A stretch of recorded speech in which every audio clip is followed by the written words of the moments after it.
Hey, what is up, guys? How's it going? This is Fergie here, back from A Squad Gaming, and today I am happy to bring to you all our very first Dark Souls 3 boss guide. Now, for those of you who are new to the series, you may not be quite aware of the true difficulty of Dark Souls. However, for those of you who have played beforehand, unlike myself, you are aware that this series is notoriously one of the hardest to ever be created.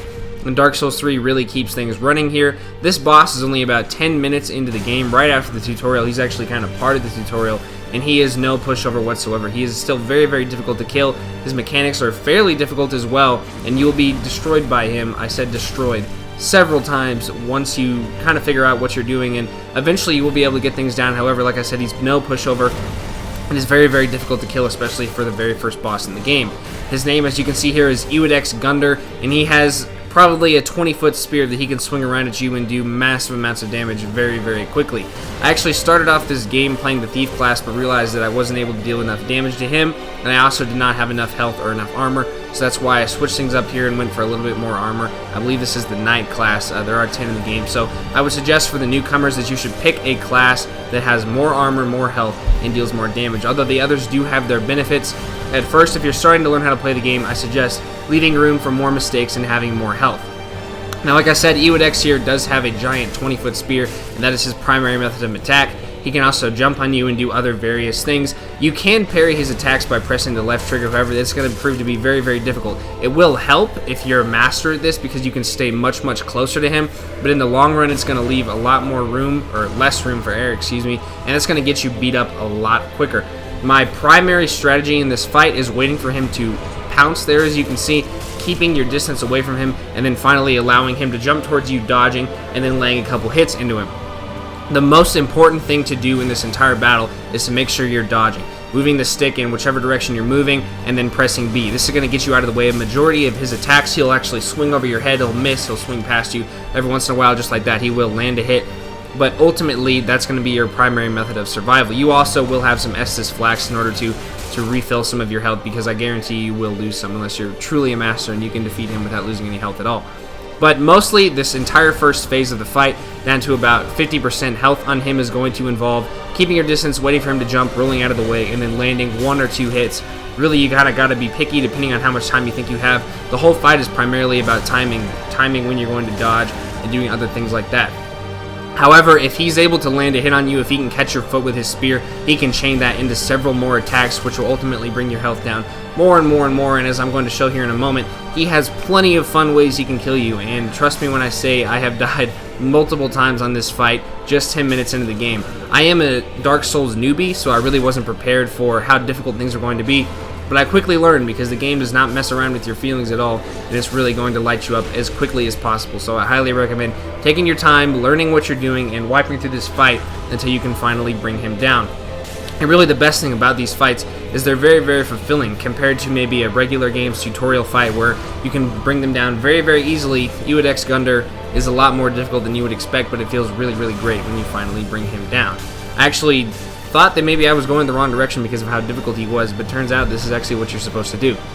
And when we get him down to about 50% health, Gundyr will transform. He'll grow kind of a huge dragon head with a tail as well as a very, very long arm. Now, if his range wasn't enough with that spear to begin with, it gets even bigger. He can swing around his tail, the head, and his new arm almost halfway across this entire battle area, and that proves to make things very, very difficult in the long run for you. And really, if you get to this second phase, the strategy still applies.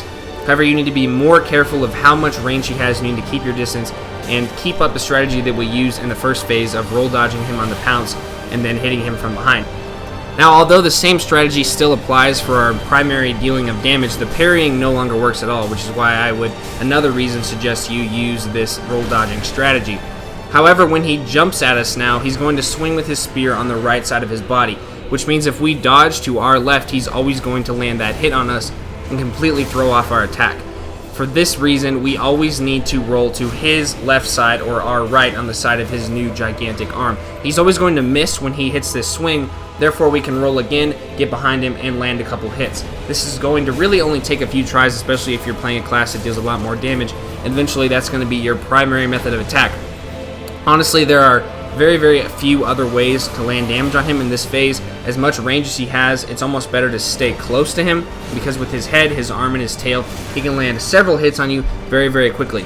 Also, after you get your damage in, his typical hit that you'll have to dodge is going to have a ton of range, which is why I suggest you stay even further away from him than usual, because his head can bite you, his arm can swing and hit you, and so can his tail, along with his spear. So he's got a lot more attacks. He hits a little bit faster now and a tiny little bit harder.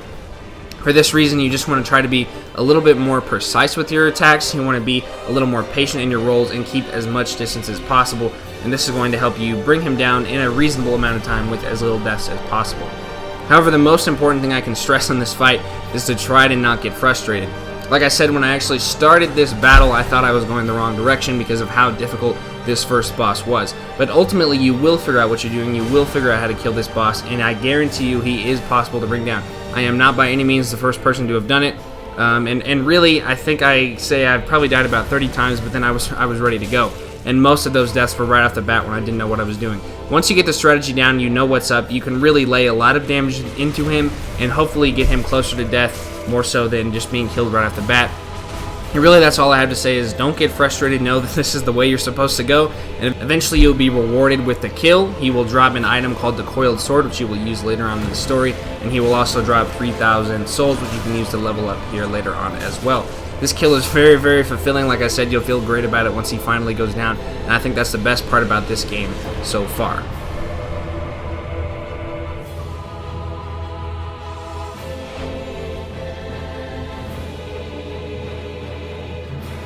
Alright guys, so that's just about it for me. I want to thank y'all for watching, and I hope this video was very informative. For those of you who are new to the series, maybe veterans thought this fight was easy. Who knows? For me, it was still very difficult, and I hope for those of you who are also struggling, this makes things a little bit easier. Look forward to more of these boss guides in the near future because we love Dark Souls and we'll be playing it a lot more. And like I said, I hope this helped. Leave a like, subscribe if you enjoyed, and we will see you all next time back at A Squad.